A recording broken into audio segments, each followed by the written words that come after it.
Thanks for staying with us. Now, we start with the Member of Parliament for West Central, Rashid Pelpuo, who has criticized the Energy Minister, Dr. Marin for consistently denying that the recent power cuts experienced around the country is not doomsday. Rashid Pelpuo argues that the former President John Dramani Mahama took steps to address the power crisis, befitting the current administration, benefiting them as well. Well, this criticism follows Dr. Marin claim that doomsday only occurred under Mahama's leadership. The Energy Minister, answering questions before Parliament's Government Assurance Committee, described the current situation as doomsday. There's more in this report. The Energy Minister has taken his turn before the Government Assurances Committee of Parliament and has been providing answers in terms of the promises he made on the floor and his delivery. The Minister has been talking about rural electrification and how much he believes that this government has done. The Energy Minister says the rural electrification program that government is undertaking does not know political colors. When I said that Ghana has reached 88.75, it will bring a cheer to everybody. I'm sure if we were doing electricity by who voted for who, we would not have been in 88.75. I'm sure if we were doing electricity by who voted for which president, NDC has been in power for longer, and your constituencies should have been fully electrified. We hope that we will restart this whole electricity project as quickly as possible, because it affects every single region in the country. It's affected by our paucity or our difficulty or our suspension of ongoing electrical projects, even though we had envisaged that by end of this year, we should reach the sustainable development goal for energy access for all 2030. We should achieve it by the end of this year, and we are still working on it. Ultimately, doomsday also came back on the floor. The Energy Minister is categorical that this government has not witnessed doomsday, and that it's only been doomsday, and that it is the NDC government that rather witnessed doomsday. We've gone past the era where we had 72 to 96 days of light out and 6 hours of light on. We are in the era of doomsday, which is profoundly different from doomsday. Doomsday, as inflicted on Ghanaians, has only happened as characterized His Excellency John Dramani Mahama's governance. He is the only president on record that for 4 years that he reigned, for 4 years that he ruled, for 4 years that he governed, there was doom. All the heads of state or presidents in the history of this country have suffered doomsday. Even President Kufuor's era, they had to import toy generators from outside under Honorable Kofi Adda. But President John Mahama was bold enough, humble enough, and took responsibility and said he was going to solve it. And he did solve it. Thank you very much. President Mahama left office, we have excess capacity. President Mahama is the only president in the history of this country who has solved it. Let's make a headway. Thank you. Chairman of the committee, Farouk Aliu Mahama, says they are impressed with the answers the minister has given, and they're going to follow up with verification visits. We need to talk about the real challenges the minister tried to espouse, to say that due to certain loan agreements that had stalled the projects of certain projects, for vis-a-vis the China loan and some of the SHEP projects. He was very, very frank. But there was other good side of it, which is the minister tried to exploit. For instance, my constituents, people of UND, have got a lot of coverage, and he projecting the electrification project at 88.75 of the whole national grid. And that's a significant improvement by the minister, even though there's a room for improvement. No, we've not concluded. We are going to go a follow-up. We have 2 areas to cover. How our commission, we're going to do a follow-up. The Energy Minister has given a door that we should come for him as to go for a tour. For instance, he's commissioned this thing in Kumasi. We're going to go around all the projects the ministry have done. The Government Assurance Committee has now concluded its public hearings, at least for now. They will go back into conclave, prepare their report, and present it to Parliament when the House will reconvene. And ultimately, the members also say they have to go through a verification visit to ensure that the claims that have been made before them by these ministers are all truthful. Reporting for Joy News, Kweku Asante, Parliament House, Accra. Well, let's bring in now the Member of Parliament for West Central, Rashid Pelpuo. He joins us via Zoom. He's also a member of the Mines and Energy Committee in Parliament. Well, thank you so much for your time right here on Joy Newsroom. First off, The energy minister was emphatic that what we're experiencing now as a country is not doomsor. It is doomsiesie. He says the only time Ghanaians experienced doomsor was under the NDC administration. You disagree?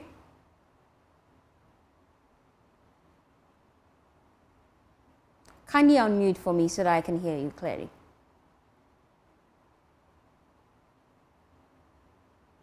Yeah, thank you so much. I very much disagree. It follows that for all these months, Ghanaians had been suffering and asking for a timetable. They had decided not to give us a timetable, believing that once they give us a timetable, it will resemble what happened in the last regime, in which John Mahama was not the one to blame and but decided to solve the problem. But it gives a very bad impression of this leadership, that they can't admit to anything. From the economic failure, they blame it on somebody else, John Mahama, they blame it on COVID, they blame it on the Ukraine war. It comes to doomsor, they are blaming it on something else. They can't answer a question directly without leaning on something to say we are not responsible. These are not people who should have held power at this time. We want to see bold, committed individuals who take the reins of power, who will be willing to say, look, Ghanaians, this is the situation we find ourselves. Our country is in debt. We also had a debt to the independent power producers of about $1.2 billion. We can't pay it immediately, so they can't consistently give us power. ECG is broke. They owe about $1.2 billion. They are unable to pay it. There is a legacy debt of about 13 billion Ghana cedis. We are unable to pay it. As a result, with an accumulated more than $4 billion, we are unable to go along producing power for you consistently. And so we are going to inform you when we can produce power and when we can't. As I'm telling you, the biggest challenge ECG is facing is that they can't even buy gas to fuel their machines, the generators to run. And so they can't be sure of consistent power supply. This is poor governance, poor management, inefficient approach to the totality of governance in this country. And a minister who is unable to be committed and is unable to tell Ghanaians the challenges he's facing. He's not just facing the fact that the ECG is in debt, the totality of debt is unmanageable. He's also facing a problem because power is bigger than him, managing the electricity supply, and is unable to make any commitment to it. Rather than admitting to these facts, he's just making reference to John Mahama. John Mahama has produced more power, more installed capacity in this country than any other regime in the history.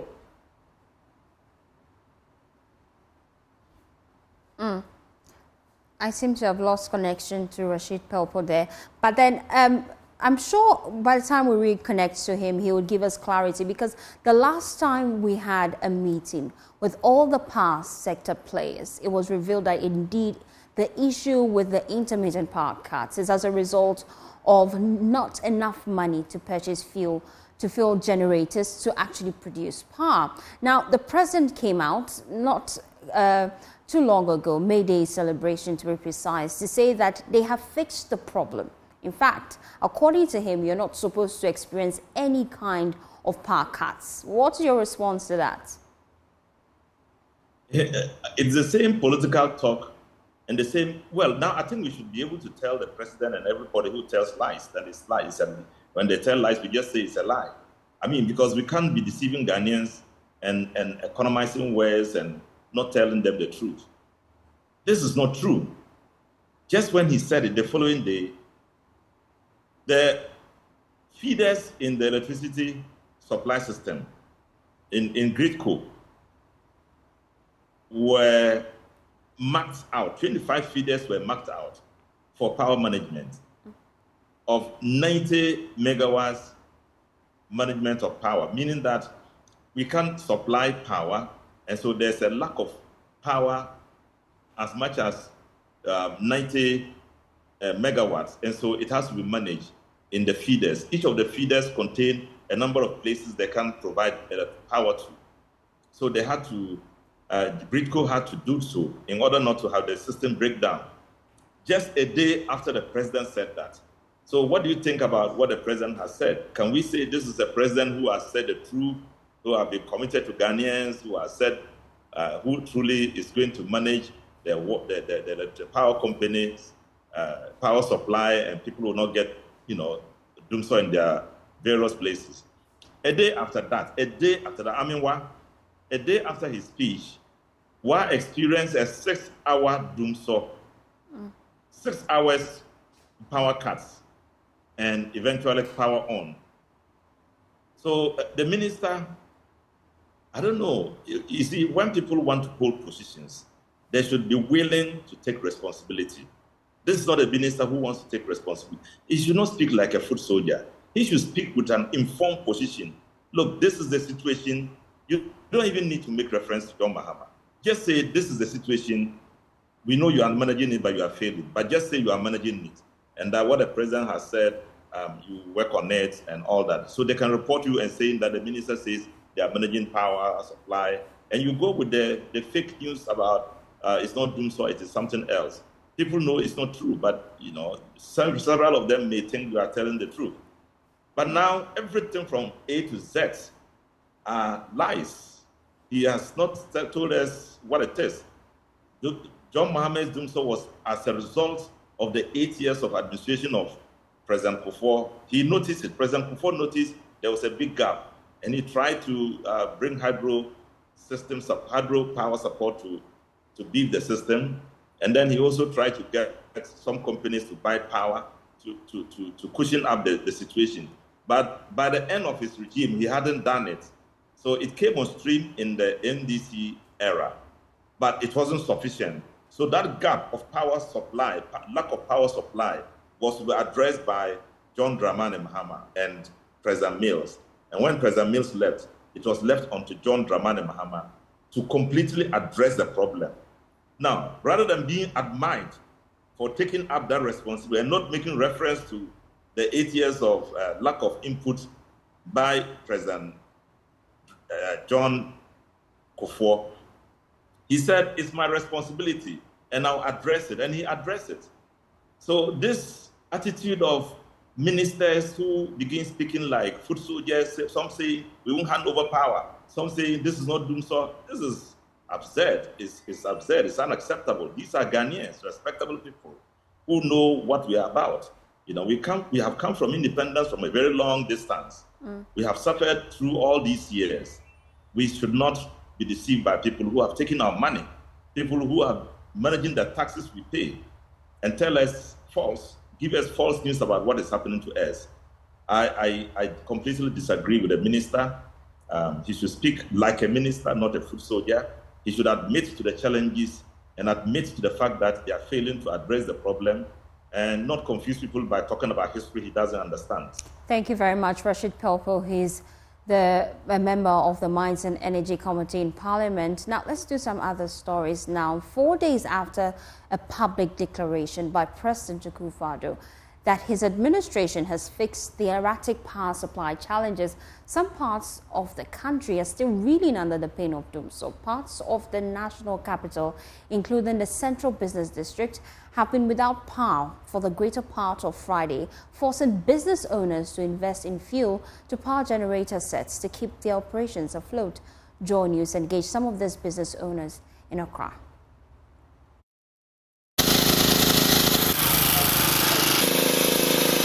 This is not a time for us to experience this kind of current fluctuation. The government has to do something drastically about it. Don't forget, we have already paid. It's a prepaid of consumption. We have already paid. So for us to hold on to our money and still deny us light, in my opinion, I think it's not something fair. It's not post-paid. It's a prepaid something.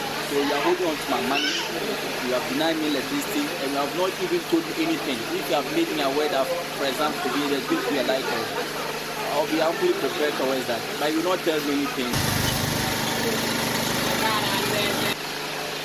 For example, we have bought almost about 1,000 dollars worth of fuel. I have 2 shops here at La Paz. and we only one generator. So from morning to this afternoon, we have had about 1,000 dollars of work. So it's affecting us. Now it has reduced, but not all at all.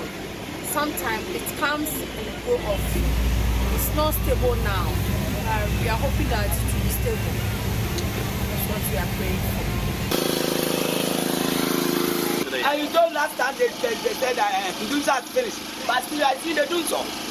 Dunsa is still almost about 4 hours. Oh, about 3 days today we didn't miss the light of only today. Then you said that they have finished, but still it's Dunsa. So you lie to the people. You didn't tell the truth to the people. They said the Dunsa have been solved, but unfortunately we have not seen anything like there's no improvement. And then we still have to use the generator for it, you understand? Yeah, that's the situation right now, we have it in Ghana. That's the problem. What time was the light taken today? It was around, if my memory tells me, it was around 10 a.m. that time. We are expecting it to come around 6 or 7 p.m. that way.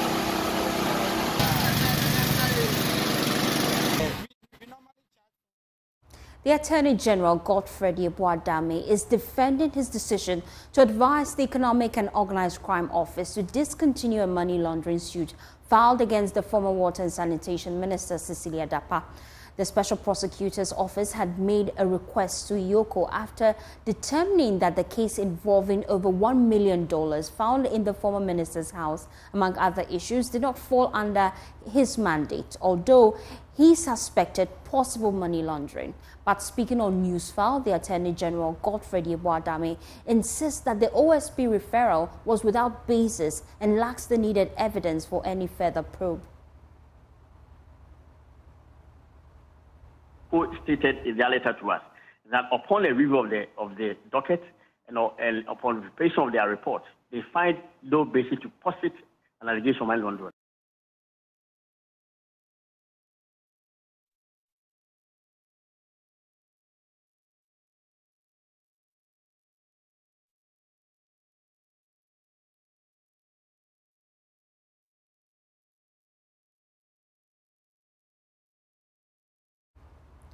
Well, we apologize for that. The action of the Attorney General has been criticized by some anti-corruption agencies. The latest to join the trail is research and advocacy group CDD Ghana.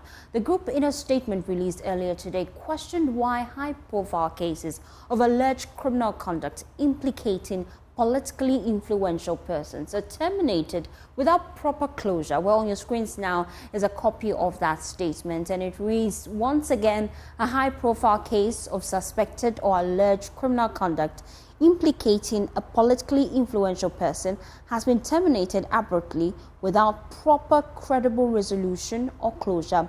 It is not clear in what way the forced termination of further investigation into this matter by the AG serves either the public interest or helps the reputation of the target of the investigation.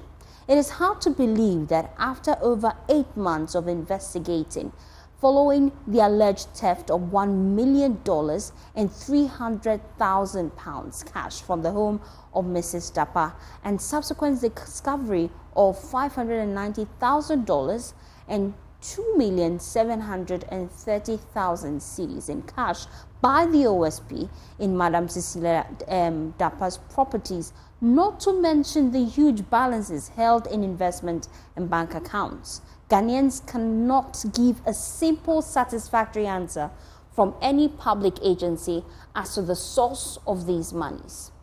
The fact that these monies, at least in the aggregate, apparently exceeds the former minister's known or verifiable income should raise legitimate questions or reasonable suspicion or doubt as to their source.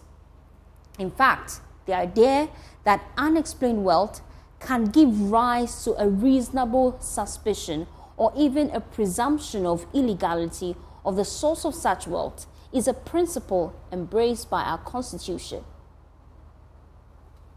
Article 2864 of the Constitution in Chapter 8 of the Code of Conduct of Public Officers makes it clear in the context of the assets declaration regime that assets of a declarant that are not, quote, reasonably attributable to income, gift, loan, inheritance, or any other reasonable source should be deemed to have been acquired in contravention of this constitution. They go on to say that the action of IOCO in requesting direction from the AG without first acting on the referral from the OSP to initiate its own investigation of the matter seems oddly contravened.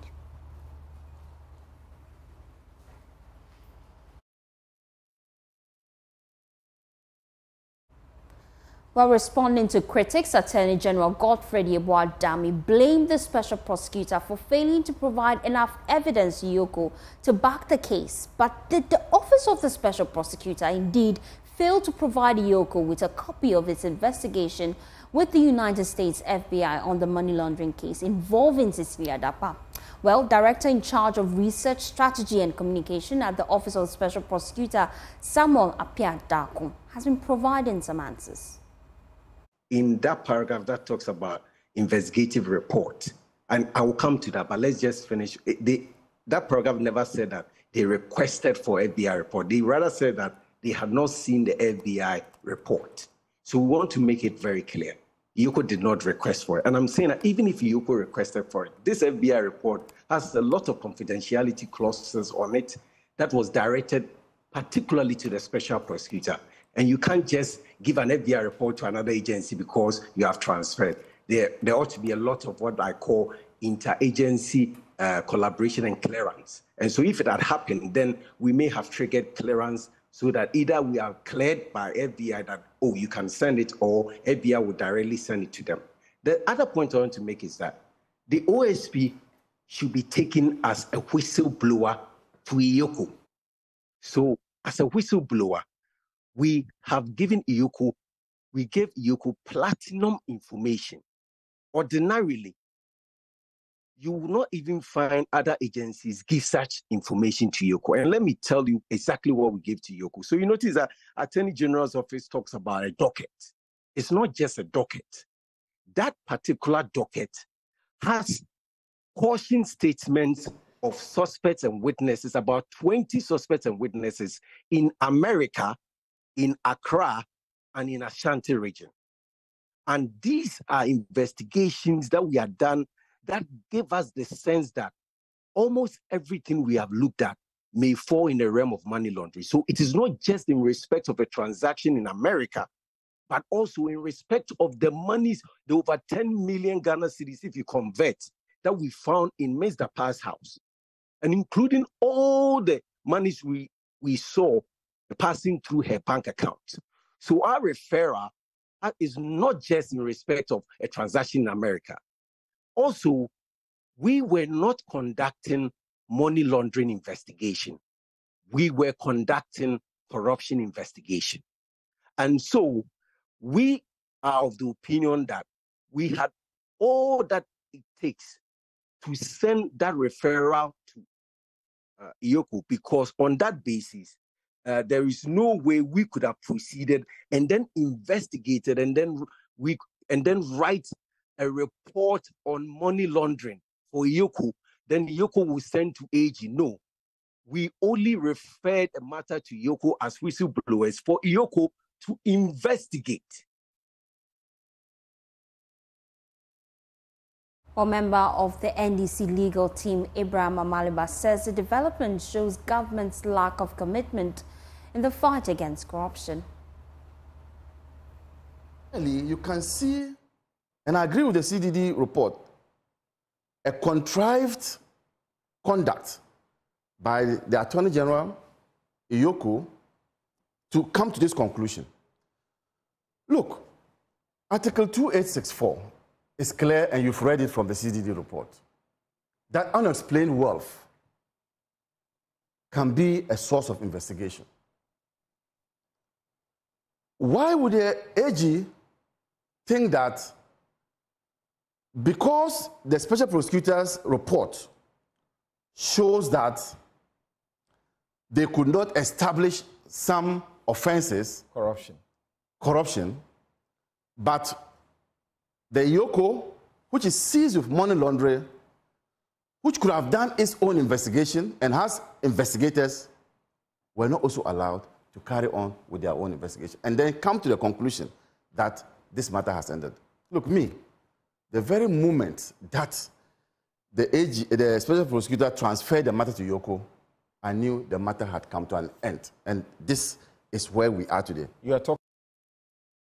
Let's head to Parliament now, because the clock is ticking for the Speaker of Parliament, Marin, and he has only 7 days to recall Parliament for an emergency sitting after more than 100 majority MP, triggered provisions of the Constitution and the standing orders. The Majority Leader, Alexander Feyomakin, says their decision is in good faith. He revealed that they had made several attempts to recall Parliament without the need to trigger an emergency sitting. The majority have also been wading into the current SML deal controversy. Parliamentary Affairs correspondent Kweku Asante reports. The Majority Leader Alexander Feyomakin has been defending the decision by his caucus to request an emergency sitting of Parliament. He says there are so many outstanding government business that simply cannot wait. Whether or not the Majority Caucus is invoking its rights under the law in good faith, my answer is yes, we are. And the Speaker shall, within 7 days after the receipt of the request, summon Parliament. Now, this constitutional imperative has found space in our new rules book. According to the Majority Leader, if the Speaker of Parliament is out of town or is busy with any other schedules, his deputies are on hand to reconvene. But as far as they are concerned, the 7 days is counting and he must reconvene the House. Our rule says within 7 days.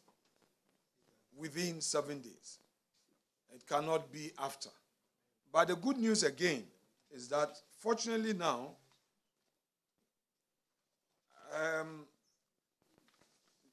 per our new rules, Order 12 and 52 provide for,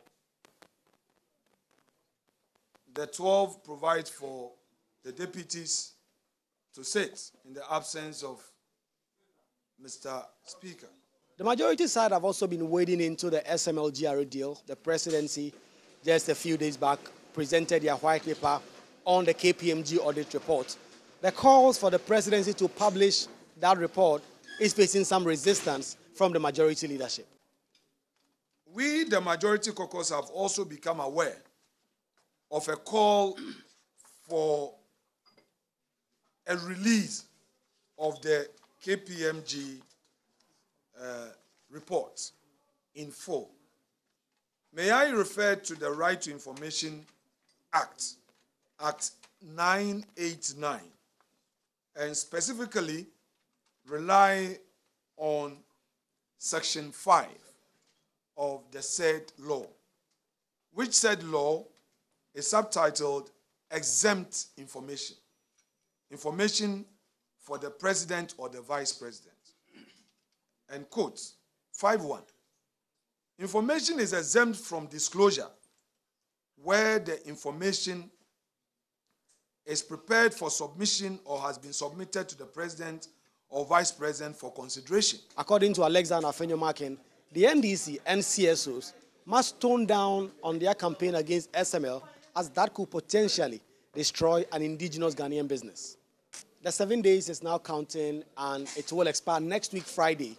And we expect the Speaker of Parliament, as the Constitution mandates, that he shall reconvene Parliament when 15% of MPs request an emergency sitting. We have not had any indication from the minority yet as to what they make of this, except off the record conversation where they really say that this is much ado about nothing. But the next 7 days, if Parliament reconvenes, the ministerial nominees is said to be taken for a vote, and also a loan agreement, as well as key questions about tax waivers. Reporting for Joy News, Kweku Asante, Parliament House, Accra. Residents of Block Factory at East Trasacco here in Accra say they are living in fear after 2 off-duty policemen were shot and killed by unknown gunmen Thursday evening. We'll be hearing shortly from them. First, the Ghana Police Service says a manhunt is underway to arrest the perpetrators who fled on a motorbike. Maxwell Agbaba was in the community and filed this report. A cloud of fear still hangs on the East Trasacco community a day after armed gunmen shot and killed the two off-duty policemen. On Friday morning, personnel of the Criminal Investigations Department were on the ground picking up crucial evidence and leads that could help arrest the perpetrators. The investigators were tight-lipped and were not ready to provide any information. We are told by eyewitnesses that the two policemen were seated on a bench right in front of their house, just like they usually do every evening when the shooting happened.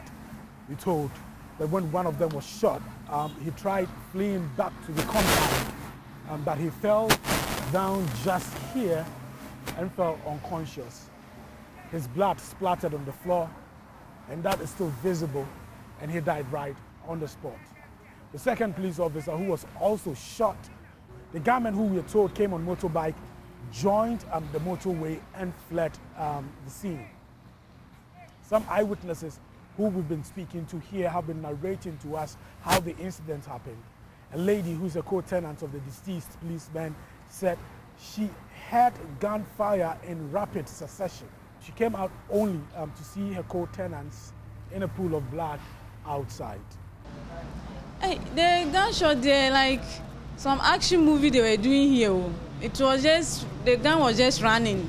They just opened fire. Then more than, if I'm not exaggerating, more than 10 bullets. So like it was just running. And the CID is married. He's living with the wife, but the other guy is single. So where's the wife? As you speak, when they got to the hospital, the lady has not returned from the hospital, so currently we don't know where she is. By length, they took her to one hotel for them to cancel her because she cannot take it. That's what we heard. Yesterday, I was calling my landlord that I want my balance to leave here because I could have been a victim. That I don't know anything about whatever that is happening. We don't know whatever they have, any problem they have with anybody. I could have been a victim if I was also sitting outside here. Another man who describes himself as a brother to one of the deceased policemen said he had not seen him since 29th April and had visited just so they could reminisce about the good old days.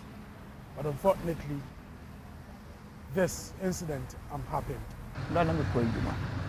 Me po me twam ha be 632 dawe. Me twam na what ase. Me hu na che that was 29th April. 29th April. And me hu. He says, I had closed from work around 6:32. The last time I saw him was 29th April. So I said I was going to hang out with him so we have conversations about life. I had just finished eating and washing the plates. Then I heard gunshots, so I became alarmed. At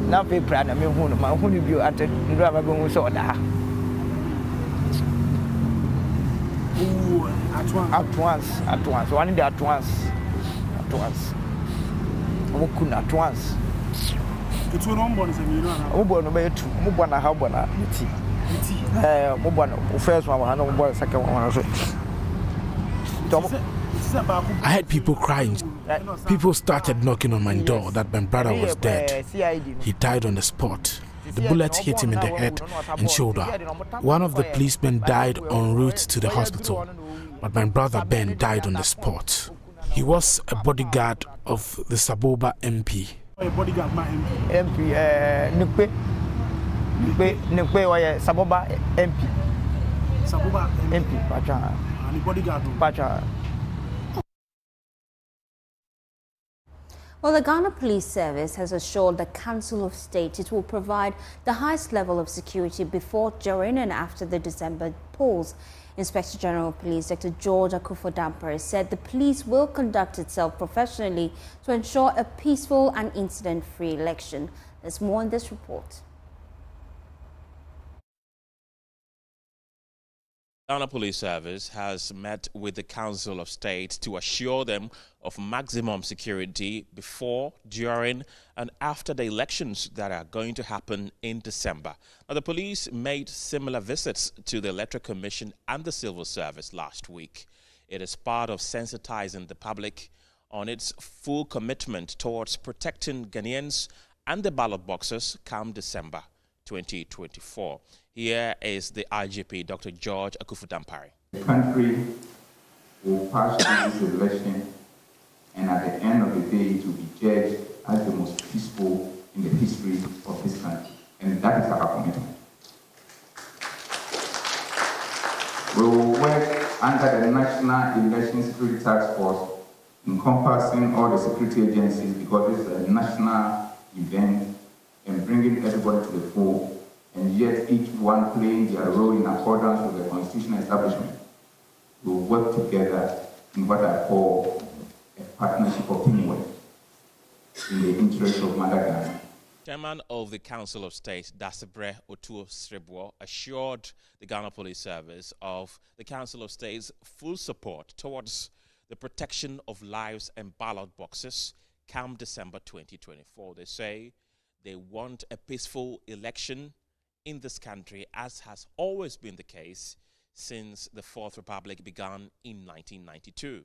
We are very much heartened to hear of the elaborate preparations that they have put in place to ensuring a very peaceful, fair, free and transparent election. And we are even more heartened by the fact that this is not an event that they are planning for, but it's a process which started about 4 years ago, or since the IG took over the reins of administration of the police service, and which they have categorized into the pre, during, and after. And all the preparations that are being made, and we find them very much in order. Grace Ansa is the Assistant Commissioner of Police. And as some of us may be aware, when there are general elections, the police works with all other sister security agencies under the National Election Security Task Force. So for our pre-preparations, we assured members that the Ghana Police Service is ready to deliver the general election in a safe, secure environment where there is peace, security, law and order. And our aim is to ensure that this election becomes one of the most peaceful ever. With barely 7 months to the December polls, the police is assuring of maximum security come December 2024. But their meeting with the Council of State today will not be the last time they will be meeting various stakeholders. From the Accra International Conference Center, Kenneth Jesse for Joy News. Well, it has emerged that a cluster of Chinese companies and some traditional authorities at Weja and Ablekuma West areas are the leading individuals who are reportedly spearheading the illegal acquisition of land within the protected Ramsar site. The Greater Accra Regional Coordinating Council is now intensifying its efforts to combat the encroachment on Ramsar sites in order to prevent potential flooding disasters in future. To save the unique ecosystem, my colleague Michael Ashali has more in this report. The regional minister-designate, in the company of other members of the Regional Coordinating Council, visited the Tema Sakumono Ramsar site. It emerged that some individuals were behind the sale of these lands. I was there at the church. The man said he will get back to you. Has he come back to you? So, what answer my question. Personally, he hasn't met us. Names have been mentioned, right, throughout the conversation. You've heard names. Like who? He mentioned politically exposed people. There was one gentleman, the first gentleman, who categorically said all the houses in the area were sold by a gentleman called Lukman. Who is Lukman? Do I know Lukman? Asking me, it is a very difficult question. How will I know who Lukman is? How will I know Mr. A or Mr. B? Titus Glover says they are beginning to unmask the individuals behind the sale of these lands. And let me send a warning to those in Tema. I'm told one Gideon, 102 and Lukman are behind the sale of the Ramsar. Nobody has title to the land there. If I hear or see any of them entering the Ramsar, they will have a problem with me. The Coordinating Council is broadening its efforts to protect other Ramsar sites. At Makati Hill, the devastation was staggering. It was revealed that a group of foreign-owned companies were actively filling the Ramsar with laterite. We're here to witness for myself how they are pushing. I'm told he's a Chinese. He's pushing this thing. He must stop now. Now. So that we can save lives and property. Okay. If I see any truck with sand and stones to fill that place, I'll pick him. Okay. If I see, I'll put police and soldier here. No truck with sand, bring here to fill the land and push. What you have got now is enough. Okay? Yeah. The Ramsar site now spans approximately 1.9 million square miles, although it used to be larger. However, encroachments persist unabated. Encroachers have become increasingly audacious in their activities. This land is it's owned by the Forestry Commission. It's part of the Ramsar. So whatever you are doing, the filling, stop it.